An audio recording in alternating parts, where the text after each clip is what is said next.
Messieurs, bonjour, bienvenue à la Rétro, votre kaléidoscope hebdomadaire de l'actualité sur Canal 2 International. La double nationalité a de tout temps provoqué tensions et polémiques dans l'espace public camerounais. La double nationalité qui revient sur les faits des projecteurs avec l'actualité liée au processus électoral en cours à la Fédération camerounaise de football, la FECAFOOT. Comment comprendre la loi du 11 juin 1968 qui consacre l'interdiction de la double nationalité pour les candidats à des postes électifs? Cette loi est-elle une loi à tête chercheuse? Pour en parler, nous bénéficierons des lumières de Bernard Basson. Il est juriste, expert en droit du sport. Il est sur ce plateau. Mais avant de le retrouver dans quelques minutes, on fait le tour des nouvelles qui ont marqué l'actualité tout au long de cette semaine. C'est le round-up de l'actualité. À tout de suite.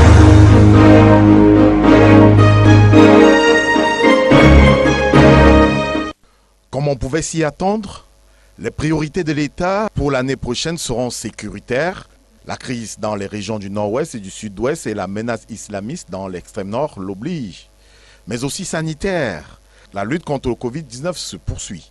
Également un grand angle sur les investissements à travers les grands projets conformément à la SND 30, pont vers l'espoir d'émergence en 2035. Au-delà des consignes dans ces sens, le président de la République a pensé à un pan important de la gestion des ressources de l'État. Paul Biya insiste sur la décentralisation et surtout la mise à jour qui doivent être conformes au code de la décentralisation en vigueur. L'instruction du président est claire, veiller lors de l'élaboration du budget au respect du Code général des collectivités territoriales décentralisées en matière d'allocation budgétaire dédié au financement de la décentralisation. Donc c'est tout à fait clair et simple. Du point de vue des recettes, la circulaire dévoile une volonté d'alléger la pression fiscale sur les PME locales et davantage celles touchées par le Covid. À l'inverse, intensifier les recettes aux portes. L'État compte bien sûr tout au long de l'année 2022 intensifier la lutte contre la fraude commerciale, renforcer le dispositif douanier de surveillance aux frontières, sans oublier que dans la circulaire, le président précise qu'on mettra en œuvre les mesures douanières de renforcement de la compétitivité économique des entreprises nationales. Le projet de loi né de ces consignes présidentielles sera présenté en novembre prochain au Parlement. Le document repartira les allocations budgétaires et fixera le projet de budget de l'État pour 2022. Celui de 2021 finissante, qui s'élevait initialement à 4 865,2 milliards, a été augmenté par ordonnance à 5 235,2 milliards, soit une hausse de 360 milliards en cours d'exécution.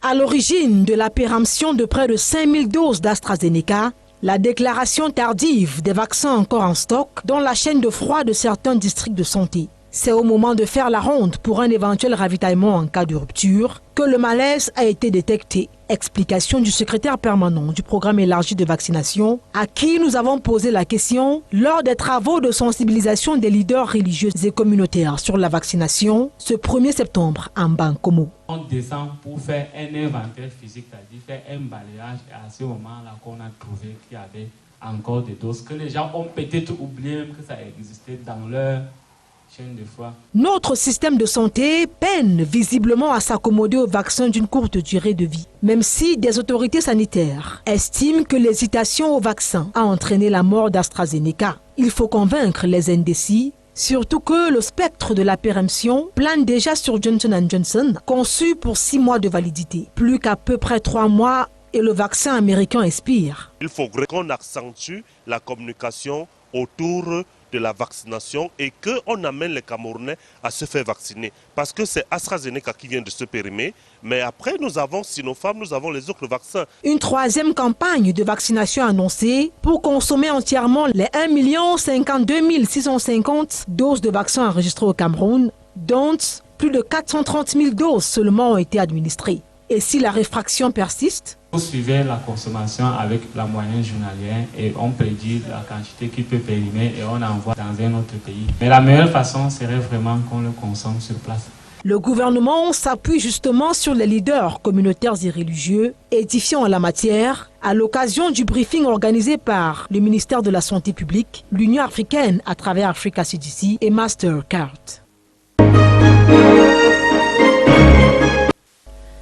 Il espérait atteindre le plafond des 10 millions d'inscrits.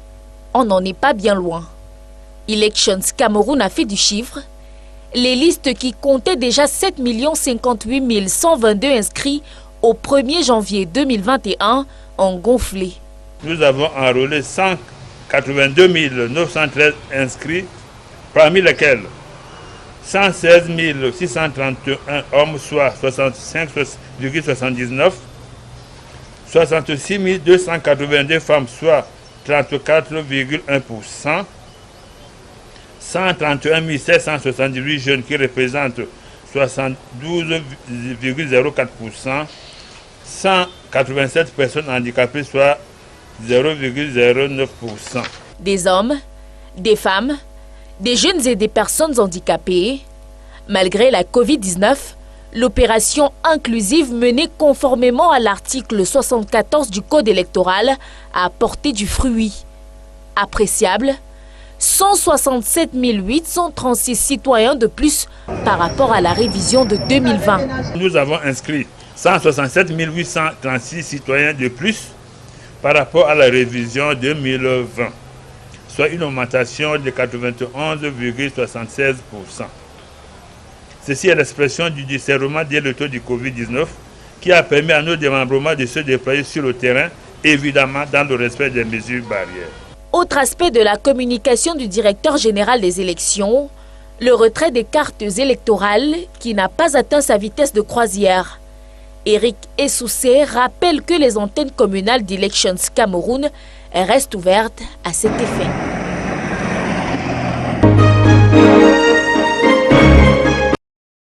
Une dizaine de produits homologués comme adjuvant au traitement de la pandémie à coronavirus, c'est bien. Mais le Cameroun peut mieux faire, en commençant notamment par le passage de la médecine traditionnelle à médecine africaine, au jumelage des chercheurs et tradithérapeutes pour continuer à tirer le meilleur des plantes et arbres de nos forêts. L'une des prescriptions des praticiens à l'honneur ce 31 août, sous forme de plaidoyer à l'endroit du gouvernement ici représenté.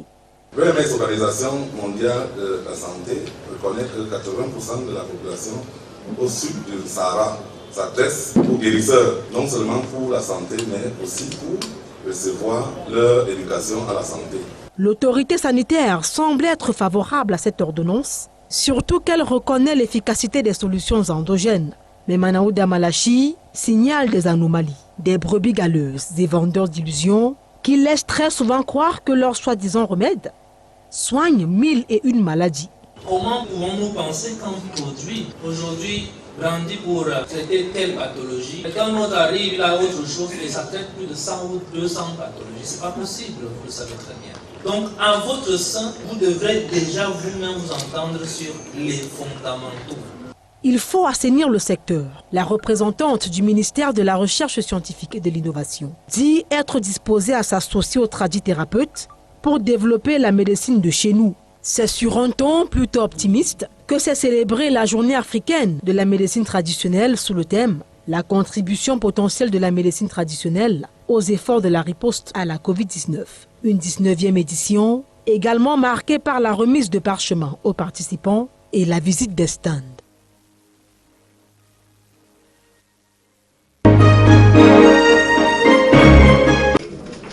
Tous passent à la trappe, sans exception.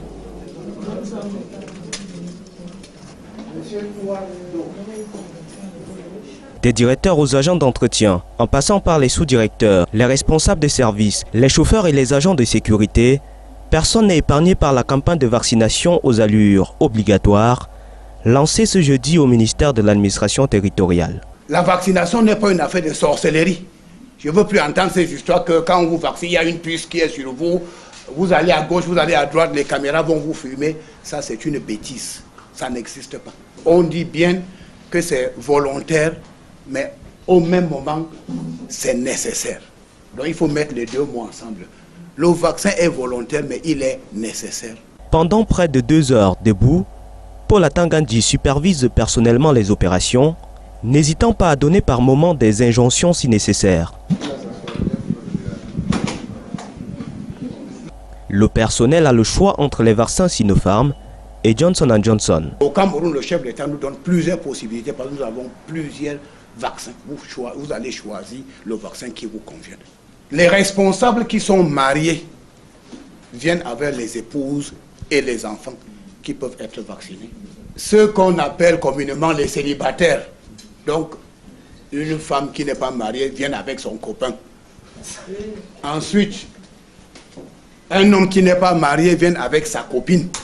Et de cette manière, quand vous fréquentez une personne, l'environnement est protégé. Cette campagne, coordonnée par le secrétaire permanent du programme élargi de vaccination pour le centre, s'achève ce vendredi 3 septembre. Les 350 personnels du ministère de l'administration territoriale y sont concernés, excepté ceux ne répondant pas aux conditions préalables à la vaccination.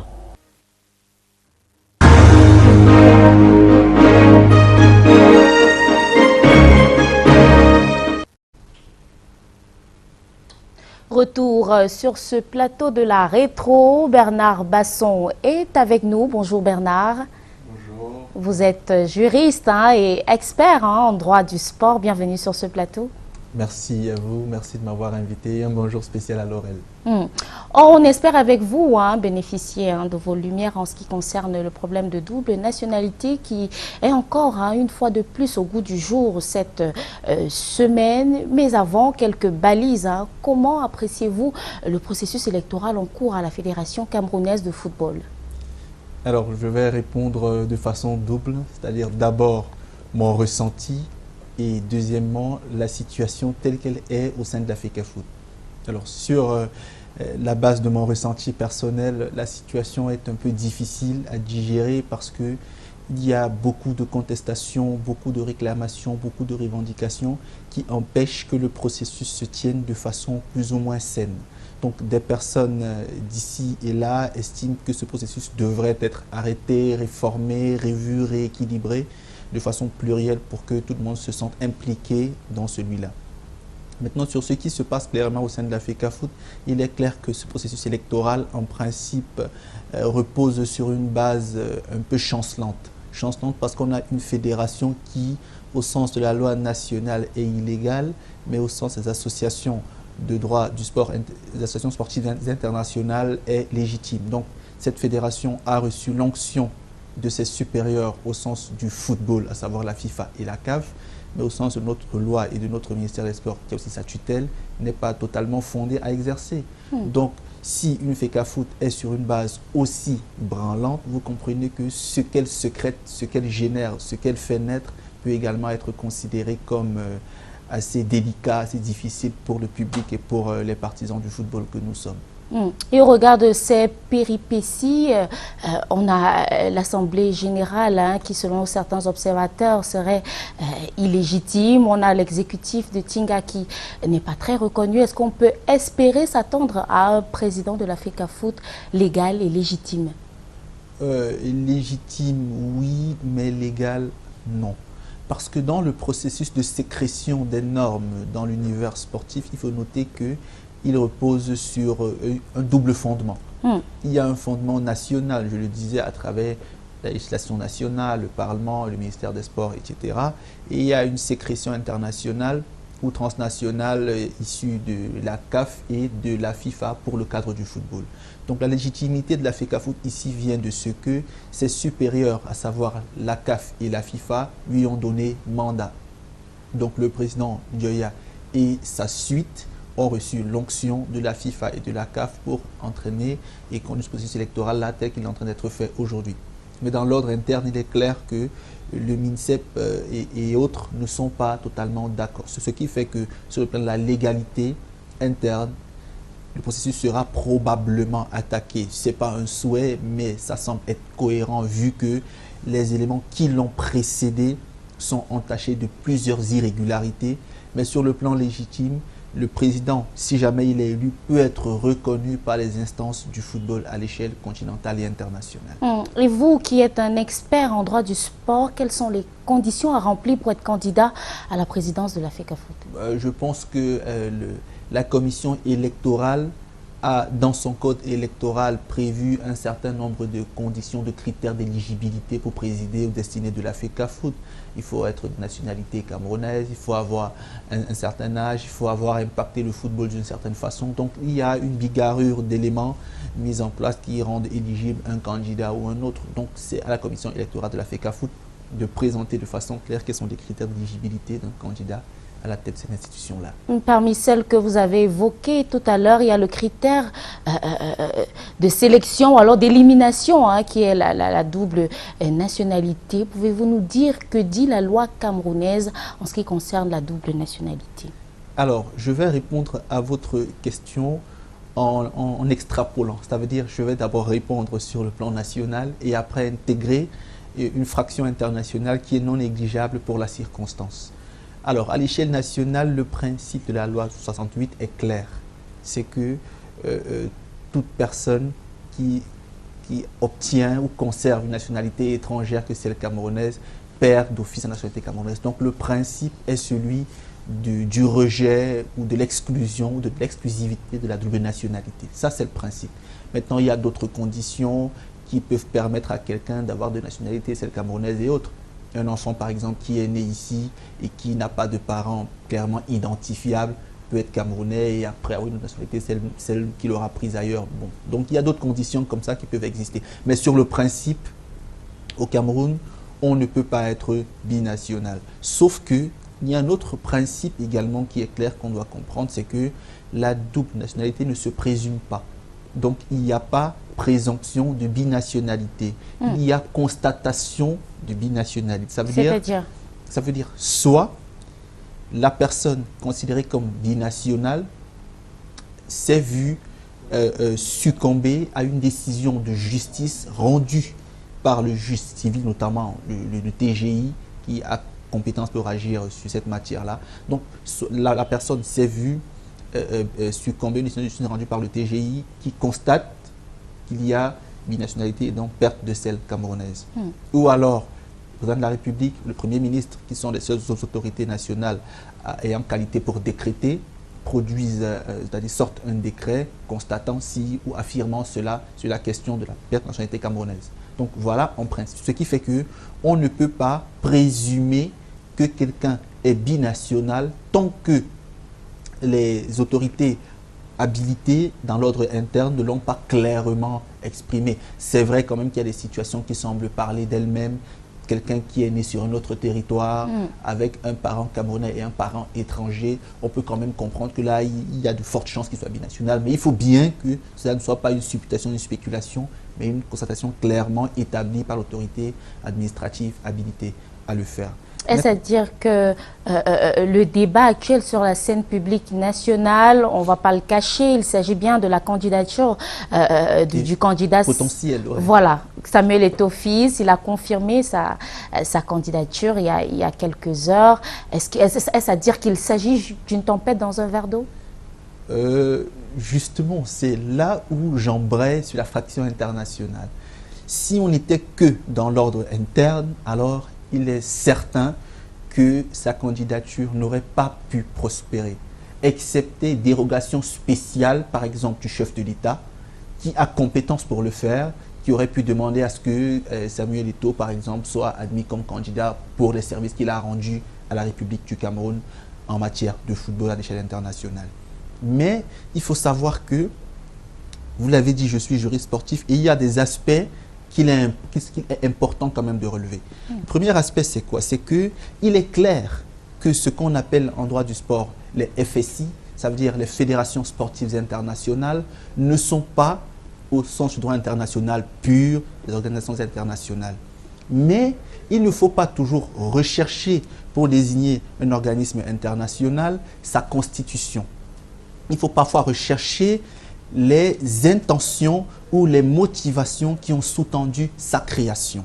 En l'espèce, ces FSI-là ont effectivement rang d'organisations internationales. Et dans leur statut, il est mentionné organisation internationale, mais on a ajouté après non gouvernementale. Donc c'est un statut hybride que la CAF, la FIFA, la FIBA, la FIT et le reste connaissent.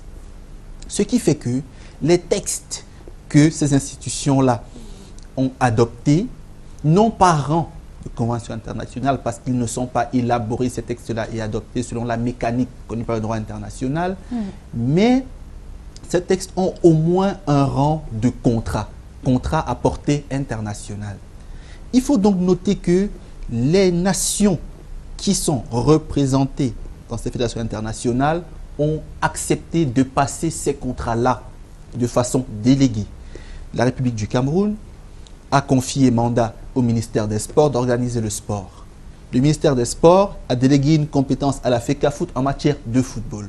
Donc si la FECAFOOT adhère au statut de la FIFA, alors c'est le Cameroun tout entier qui y a adhéré, parce que cette adhésion vient du mandat qui lui a été donné par le ministère des Sports, lequel ministère des Sports a reçu onction du gouvernement central. On se comprend un peu. Donc à partir de là, ça devient un conflit de loi. Faut-il appliquer les textes de la FIFA dans l'ordre interne, lesquels textes ont été acceptés par le Cameroun, par le truchement du MINSEP et de la FECAFOOT? Faut-il appliquer la loi interne pour cet aspect précis? Certaines personnes parlent de souveraineté, mais là encore il y a ambiguïté parce que un État qui donne mandat à un ministère, lequel donne mandat à une fédération d'adhérer à une FSI, exprime sa souveraineté.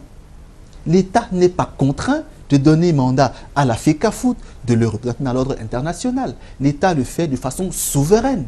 Donc l'État a choisi d'abandonner un pan de sa souveraineté en matière technique pour ce qui concerne le football.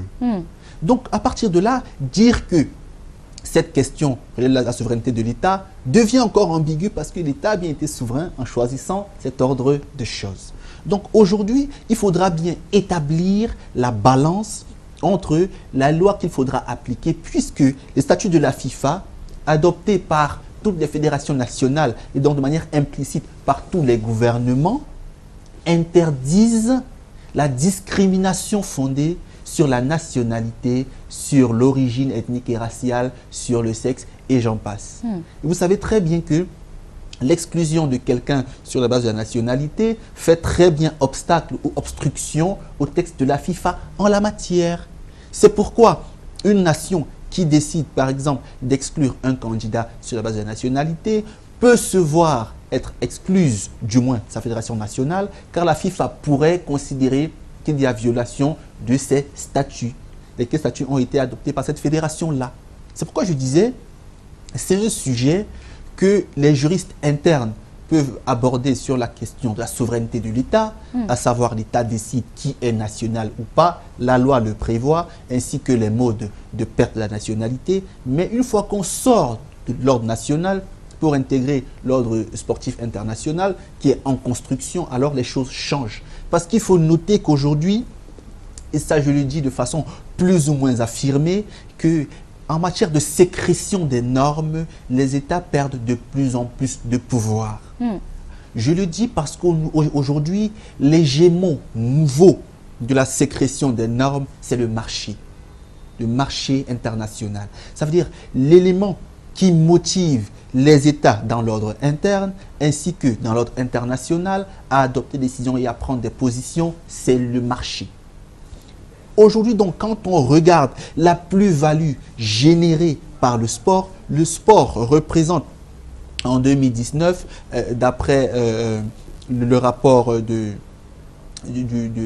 organisme français en charge de l'économie du sport, 3% du PIB mondial, environ 12 milliards de dollars. On est en 2019, donc 2021 sûrement ça a encore progressé. Bon, estimons que la pandémie à Covid a quand même effrité cette propension. Et le sport a connu entre 1990 et 2019 un taux de progression fixe de 4 à 5% l'an.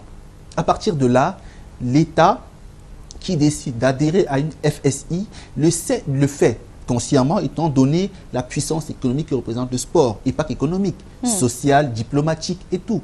Donc aujourd'hui, est-ce qu'on devrait exclure certains nationaux, ça c'est notre débat sur le bien fondé de cette loi. Mais s'il faut revenir à ses fondamentaux, la loi camerounaise l'interdit, mais les textes de la FIFA ne l'interdisent pas. Donc, la FECAFOOT, si elle produit un texte par sa commission électorale qui s'oppose au texte de la FIFA, vous voyez que là déjà il y a problème. Mais comme je disais tout à l'heure là, il y a une ambiguïté pendante. C'est que la FIFA, la CAF et la FECAFOOT semblent, je dis bien semblent, être dans une espèce, entre guillemets, de conspiration autour de la candidature de Samuel Eto'o. Samuel Eto'o, je ne le connais pas de près, je ne l'ai jamais vu de face. Mais il est clair que c'est lui qui est visé par cette mesure. Puisque par le passé, il n'y avait jamais eu autant d'emphase cette mesure de binationalité. Exact. Donc aujourd'hui, la situation, elle est bizarre. Si les avocats de M. Eto'o se sentent, ou du moins si son équipe est excluse de ce processus sur cette base-là, et que ces avocats saisissent les instances sportives internationales sur le fondement de la discrimination, alors qu'il y a matière à supputer. Qu'est-ce que je veux dire? À spéculer. C'est très important de le relever. Avant d'aborder la question, peut-être des solutions, des voies de sortie de cette spirale juridique, à la limite infernale, la rédaction de Canal 2 International s'est également intéressée à la question de la double nationalité à travers une chronique intitulée Bicamerounité, débat autour de la double nationalité. C'est une chronique signée Rodrigue Tanguay.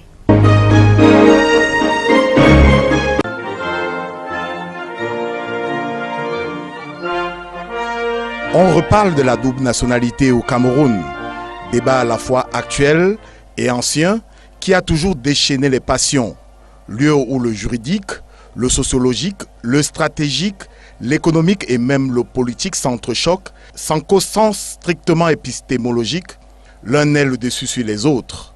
De nombreuses sorties dans l'espace public ont relancé la discussion autour de ce qui prend des allures d'ancienne. La dernière occurrence, la conférence de presse de la commission électorale de la FECAFOOT qui annonçait lundi qu'aucune personnalité dont il est prouvé qu'elle est de nationalité étrangère ne pourra briguer la présidence de la Fédération camerounaise de football. Une précision qui intervient au moment où d'anciennes gloires du football camerounais, parfois naturalisées à l'étranger, étaient annoncées par la chronique mondaine comme frappant aux portes de la direction de la structure fêtière du sport roi ici. Parmi elles, l'une des plus emblématiques, Samuel Eto'o, soupçonné d'être à la fois espagnol et camerounais, ce qui n'a pas encore été prouvé. Mais revoilà le débat de fond relancé après qu'Hervé Emmanuel Com en a fait les frais aux dernières élections législatives. Avant lui, Didier Yango n'aura pas pu occuper le strapontin de président de la SOCAM, qu'une élection brillamment remportée assurait pourtant à l'auteur du Youmos calculé, titre devenu véritable marqueur de la musique de variété chez nous. Ou même encore, un Richard Bonnat révolté qui avait pris décision de ne plus demander un visa d'entrée au Cameroun. La liste s'allonge avec d'anonymes, ingénieurs, médecins, journalistes, écrivains universitaires et autres braves gens qui doivent débourser des euros ou dollars en centaines pour s'acquitter de leur droit de visiter la terre natale. La cause, la loi du 11 juin 1968 sur la nationalité et son décret d'application du 16 décembre 1968. Tout Camerounais qui accède à une autre nationalité perd la première, même si l'on s'appelle Eyango Ndoumbe, fils de Wamba Sop et de Bateki. La loi est sans pitié. Le Cameroun est fier de sa nationalité et ne partage pas ses ressortissants avec un autre, même plus puissant. La double nationalité est ainsi sacrifiée à l'autel du stratégique. Le politique, lui, a adressé la question. Paul Biya notamment, conscient de l'apport économique de la diaspora, contrainte parfois par réalisme, de se naturaliser, promettait la révision de cette disposition juridique. La diaspora, non moins méritante en termes de participation au rayonnement de l'étoile du vert, rouge, jaune, ne déchante donc pas de l'avènement de ces amendements. Vivement que le sociologique l'emporte sur les autres.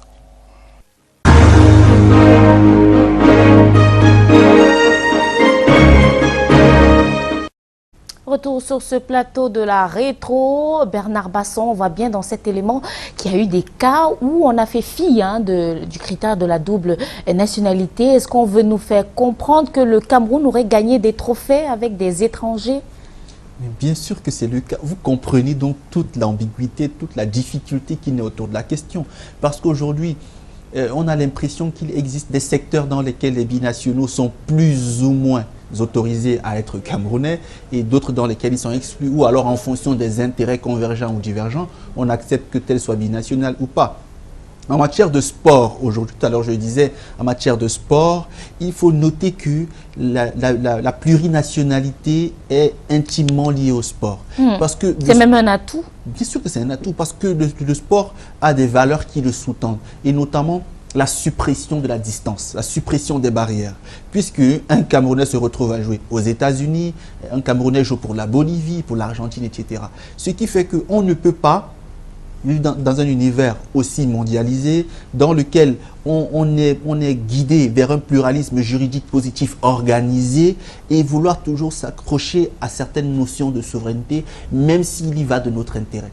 Parce qu'aujourd'hui, il est clair que dans l'équipe nationale du Cameroun, il y a des personnes, même actuellement, l'équipe qui a joué il y a quelques jours, qui sont binationales.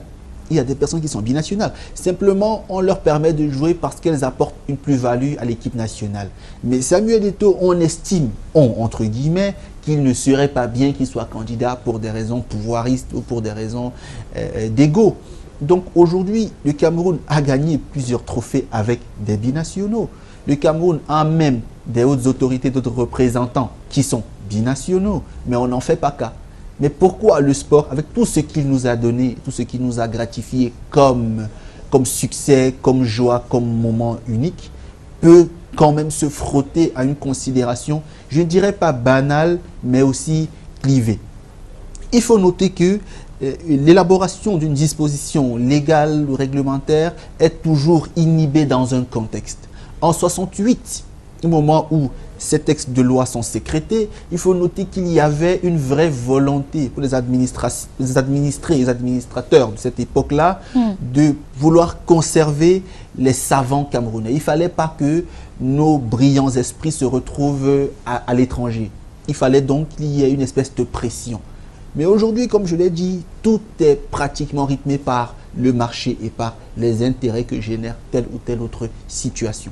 Donc, mis à part le fait qu'on va bien sûr proposer au gouvernement, ce qui a déjà été entrepris et sûrement pensé par eux bien avant nous, qu'il faille peut-être aménager cette loi, il faut surtout procéder à des assouplissements, procéder à des inflexions dans le sens de favoriser l'intégration de tous les Camerounais, quels qu'ils soient. Parce que Samuel Eto'o, faut-il le rappeler, est Camerounais.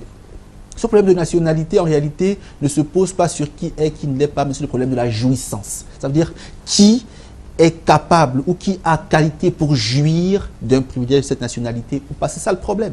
Parce que Samuel Eto'o a compétit. Il est connu dans tout le monde entier en tant que Camerounais. Il a eu à revêtir sur lui plusieurs fois le drapeau du Cameroun. Donc sa camerounité ne pose pas de débat. Ce qui pose débat, c'est la jouissance des privilèges que donne cette nationalité pour les questions importantes à l'intérieur du Cameroun. Et en l'espèce, je ne pense pas que si, pour une raison ou pour une autre, il a eu à colorer notre image à l'échelle internationale, il faudrait que dans l'ordre interne, il soit barré pour des considérations comme celle-là. Encore que le code électoral de la fédération aurait pu s'appuyer sur les dispositions de la FIFA en disant parce qu'on ne doit discriminer personne, encore que Samuel Eto'o est connu, l'autorité publique, comme étant un Camerounais, alors on pourrait demander qu'il soit candidat, parce que c'est clair qu'il est visé dans cette mesure. Donc il apparaît aujourd'hui que la loi du 11 juin 1968 est démodée vu le contexte actuel. Oui, elle est démodée pour des raisons plurielles. L'une des raisons, c'est l'apport socio-économique et culturel des Camerounais naturalisés ailleurs vers le pays d'origine. On a tous ou presque nos familles qui sont dans d'autres pays, d'autres continents. Nous-mêmes, de façon globale, avons été dans d'autres zones, dans d'autres aires du monde, sans que cela ne nous soit préjudiciable. Au contraire, il y a eu de gros avantages en termes d'éducation, de formation, de travail et tout ça. Donc cette loi, elle est quand même compassée à mon sens. Elle est surannée et il faudrait qu'elle soit réaménagée, notamment sur cet aspect-là. Et dans le cadre des élections qui ont cours à la Fédération camerounaise de football, à quoi doit-on s'attendre? On doit s'attendre non pas à une élection cohérente et correcte, parce que jusqu'ici, les motivations qui sous-tendent les candidats sont des motivations essentiellement pouvoiristes.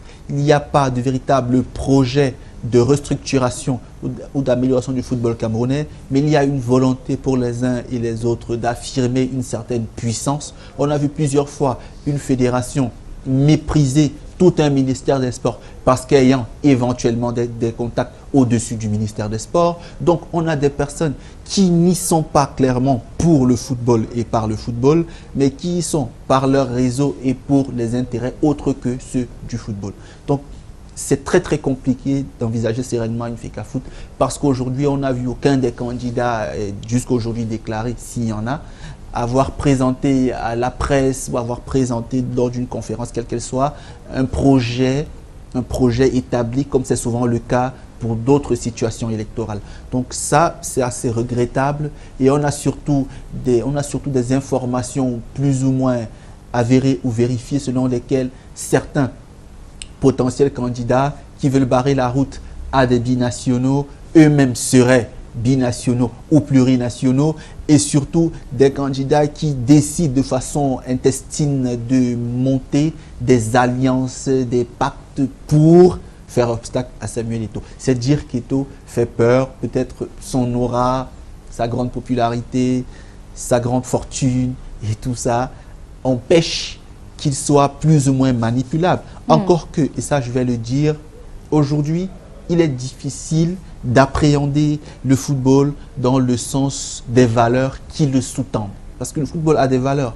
L'esprit d'équipe, l'esprit d'initiative, l'effort, le fair play sont des valeurs du football. Mais aujourd'hui, quelqu'un ne reconnaît pas que tel est supérieur à moi dans tel aspect, alors je dois être fair play. Non. Chacun veut se parer d'un certain zèle, d'une certaine force, d'une certaine autorité pour revendiquer ci ou ça. Est-ce utile, est-ce important? Des acteurs on en sécure, mais... Des acteurs du sport qui ne sont pas sport, il faut le dire. Hein. Samuel Eto'o qui fait peur, mais une équipe qui n'a pas fait peur aux Lions Indomptables, c'est l'équipe du Malawi. Un match que vous avez suivi hier, qui s'est soldé par la victoire des Lions Indomptables du Cameroun, 2-0. Comment avez-vous vécu ça, sachant que c'est quand même un match qui a prêté le flanc à la polémique une fois de plus, avec la question des médias, les médias privés qui ont été privés de matchs. Comment avez-vous vécu cette polémique-là, étant donné qu'on a un communiqué qui, d'une part, fait savoir que les médias privés ne sont pas autorisés à assister à ce match pour des raisons liées à la pandémie de Covid-19, et une précision de la CAF qui dit qu'en fait, le stade d'Olembe ne serait pas prêt. Comment avez-vous vécu ça? Le fait pour la CAF de dire que le stade d'Olembe n'était pas prêt relève quand même d'une situation curieuse. Parce que la CAF a effectué au Cameroun récemment une mission d'inspection et a exprimé un satisfecit quant à l'état d'avancement des travaux sur le stade. Donc qu'elle vienne quelques jours après produire un communiqué dans lequel elle affirme qu'il y a eu des informations tronquées, mais qui les a tronquées si ses représentants, notamment le secrétaire général de la CAF, M. Véron Ongba, se sont rendus sur place, ont pu toucher du doigt la réalité. Vous voyez, donc il y a ambiguïté, il y a grosse polémique, il y a problème en interne. Maintenant, pour ce qui est de la presse sportive qui a été marginalisée, vous comprenez que pour des raisons multiformes, on peut quand même en être choqué. Choqué pourquoi? Premièrement parce que, quelles que soient les mesures de huis clos dans le monde, la presse n'est jamais concernée. Puisqu'il faut bien qu'il y ait des personnes pour relayer les informations. Exact. Même au pic de la pandémie, il fallait bien que les médias se rendent dans les hôpitaux, au chevet des malades, pour faire un compte rendu de l'état de la pandémie. Et le plus grave, c'est qu'il y a eu atteinte à la liberté de la presse. Tout à l'heure, vous l'avez dit dans l'entame que je suis juriste. Ça veut dire, si on prend les textes qui sous-tendent la liberté de la presse, vous avez la Déclaration universelle des droits de l'homme, article 19, Charte africaine des droits de l'homme et des peuples, article 19, la Convention relative à la sauvegarde des droits et libertés fondamentaux, en son article 3. Vous avez la Convention américaine. Donc vous avez de nombreux textes. Une panoplie de textes. Oui, qui encadrent la liberté de la presse. Donc aujourd'hui, on est surpris de voir une fédération nationale décider de marginaliser la presse pour un événement sportif. Donc ça relève d'une promiscuité managériale incroyable, ça relève d'un... on a l'impression d'une hérésie, je dirais pas folie, c'est méprisant, mais c'est quand même assez difficile à comprendre dans un tel contexte. On a un stade qui est en promotion, il faut bien qu'il y ait des informations autour, mais tout cela relève du conflit malsain entretenu par la fédération contre le ministère des Sports. Donc, moi, je pense, ça c'est un avis. Non, ça c'est un avis, donc c'est pas une vérité universelle établie. Parce que je me dis que il y a une volonté de la fédération de décrédibiliser le ministère des Sports. Mais on a quand même une image qui serait perçue comme... qui confirmerait la version de la CAF. On a vu ces Gaules qui auraient été déplacés du stade Amadou Ahidjo pour le stade d'Olembe. Est-ce que ça ne confirmerait pas plutôt la version de la CAF? Non. Non, pourquoi? Le stade d'Olembe, en principe, est censé être mis à disposition du public de manière officielle pour novembre 2021. Donc, en septembre 2021, il n'est pas surprenant de voir que le stade soit encore en chantier, puisqu'il a été officiellement prévu d'être inauguré en novembre, du moins d'être présenté de manière officielle en novembre. Donc qu'il y ait des travaux qui sont en chantier, cela n'émeut ou ne surprend personne. C'est la pure réalité. Mais la volonté, moi j'ai l'impression, je vous dis c'est un avis, permettez-moi de ne pas faire la langue de bois, c'est pas trop dans mes habitudes, j'ai l'impression que à la fédération, il y avait une volonté de décrédibiliser le MINSEP, de démontrer que le stade n'est pas prêt, de démontrer que le MINSEP pond des informations fausses à la communauté nationale et internationale et qu'il fallait donc être joué à Amadou Ahidjo pour entretenir la psychose autour de laquelle, voilà, le stade n'est pas prêt, le MINSEP, ses descentes, elles sont pour rien. Alors, je dirais les conséquences qu'il faut, vous, monsieur chef d'État ou chef du gouvernement. Moi, c'est l'impression que j'ai. Mais malheureusement, le match s'est joué hier. C'est vrai que j'ai aussi été un peu gêné de voir le MINSEP, entre guillemets, choisir au stade de début parce que je me disais qu'il n'est pas prêt. Peut-être en novembre, ça aurait été mieux. Mais bon, le match s'est joué il y a quelques jours au stade d'Olembe. Il y a eu une belle rencontre. Le Cameroun a gagné. Tout le monde est content. La prestation n'a pas été parfaite de chez parfaite. Mais voilà, le plus important a été atteint. Le plus important a été atteint, mais en marge du sport qui anime la sphère publique nationale, il y a également la rentrée scolaire. Nous sommes à une veille de rentrée scolaire qui démarre ce 6 septembre. Et il y a un problème, en tout cas, des livres truffés de fautes en circulation. Donc, avis aux parents et autres instructeurs, faites attention à ces livres truffés de fautes qui seraient en circulation. Karel Mezatia s'est intéressé à la question. Voici son élément. L'un des livres hors programme, inscrit dans la liste de certains établissements scolaires. 32 pages truffées de fautes marquées au rouge, telles qu'illustrées en page 6. Le mot « goûter » écrit sans accent circonflexe. Des erreurs et non-sens découverts par le Conseil national d'agrément des manuels scolaires et matériel didactique. Tous ces livres sont impropres à la consommation des enfants. L'appât du gain guide les pas des adeptes de cette pratique, apprend-on sur place. Je connais un établissement primaire situé à côté de l'ancienne université d'Issamba qui demande aux parents de payer 22 500 pour les livres du cours élémentaire 1, alors que vous avez le tableau des prix. En effet, le coût du cartable est moins onéreux cette année que par le passé. Au plus, 18 150 francs CFA pour l'enseignement maternel et primaire anglophone et 14 750 francs pour leurs camarades francophones. Certains parents estiment tout de même que l'enveloppe de l'enseignement secondaire est lourde. En terminale D, par exemple, il faut 60 900 francs pour remplir le cartable de l'élève et 116 000 francs CFA pour ceux en Advanced Level Science. Le prix ne fait pas l'unanimité, mais la disponibilité, si. Nous avons visité depuis un mois tous les entrepôts de tous les éditeurs et on a trouvé tous les livres dans les entrepôts de ces éditeurs. Pas de pénurie cette année telle que vécue avant. Le Conseil national d'agrément des manuels scolaires et matériel didactique attire l'attention des parents. Aux chefs d'établissement qui refusent d'intégrer les rangs Il demande de hâter le pas en cette avant-veille de rentrée, au risque d'être frappé par les autorités compétentes. L'établissement a une tutelle.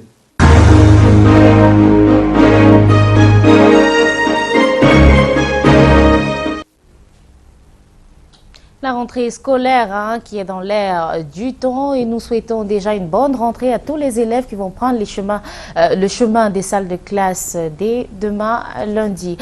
Bernard Basson, quelle solution pour ces différents problèmes qui émaillent le milieu du sport au Cameroun, précisément celui du football?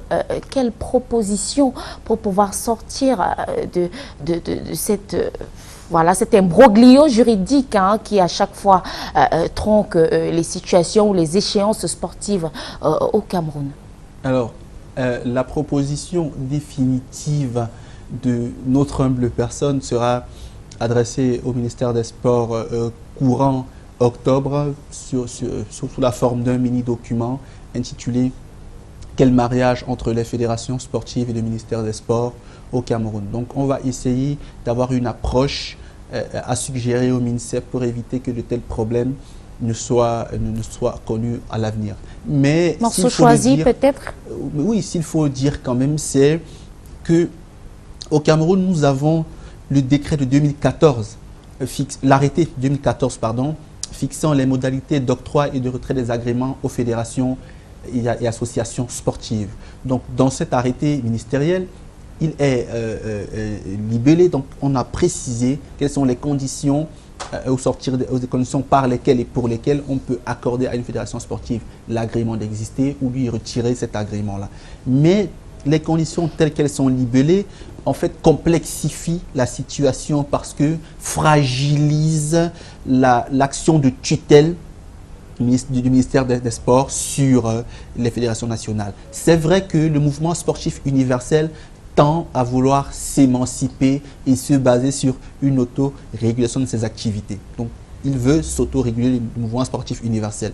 Sauf que ce mouvement sportif s'exerce dans des États, sur des territoires, et ces territoires sont tellement bien organisés que le droit applicable, le droit commun applicable dans ces États-là ne peut être soustrait de ce qui s'y déroule.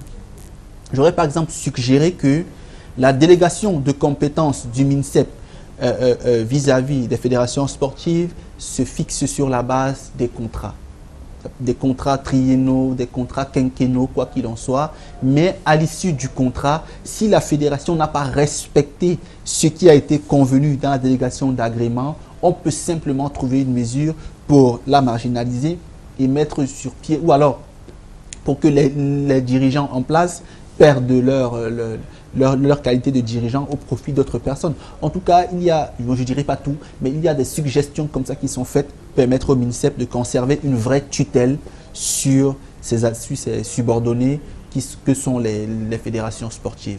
D'autre part, il faudrait aussi qu'on cesse d'entretenir un certain mythe. Parce que concernant Samuel Eto'o, je ne suis pas non plus de ceux qui pensent qu'il est tout blanc ou qu'il soit tout blanc dans l'histoire, parce qu'il a été par le passé le soutien de l'actuel président par intérim de la FECAFOOT. Et si aujourd'hui leurs rapports se sont désagrégés, alors les deux sont plus ou moins fautifs. Donc aujourd'hui, je ne considère pas que son élection à la tête de la FECAFOOT est une garantie à tout prix de ce que la FECAFOOT sera très bien administrée. Je ne le dis pas. Je ne suis pas non plus partisan de ce que seuls les footballeurs peuvent très bien administrer une fédération de football, puisqu'il y a des pays dans lesquels les fédérations sont administrées pas par des footballeurs. Donc je suis quand même pour qu'il y ait une volonté des Camerounais de faire avancer les choses, parce que c'est ça qui nous manque. On a l'impression que les Camerounais sont totalement inhibés, totalement aspirés par l'idée d'avoir du pouvoir et d'avoir de l'argent. Donc il y a peut-être un peu moins d'éthique et de morale dans ce qui se fait au quotidien. Et dans le football, l'absence d'éthique et de morale, ça crée des problèmes. Puisque vous savez qu'au sein des fédérations sportives nationales ou internationales, il y a un code d'éthique et de déontologie. C'est bien la preuve que l'éthique est une valeur très recherchée dans l'univers sportif. Mais aujourd'hui, que ce soit à basse échelle, à bas niveau, au niveau même des clubs amateurs, des clubs plus ou moins légers, jusqu'au niveau fédéral, il y a beaucoup de problèmes de management, de problèmes d'ego, de problèmes personnels qui sont humains, certes, mais qui ne grandissent pas le football. Donc il faudrait qu'il y ait de vraies actions nouvelles, une dynamique nouvelle dans le football camerounais. Ce serait très important. On espère en tout cas que le processus électoral va se dérouler sainement et que l'élection d'un président légal et légitime à la tête de la Fédération camerounaise de football la rendra célèbre autrement que par ses frasques. La rétro stop et fin. Merci Bernard Basson d'avoir accepté notre invitation. C'est moi qui vous remercie. Au plaisir de nous retrouver sur l'un de nos plateaux. Merci de nous avoir suivis ce dimanche. Les programmes de Canal 2 International se poursuivent. Nous souhaitons une fois de plus une bonne rentrée à tous les élèves qui prennent le chemin de l'école. À dimanche prochain.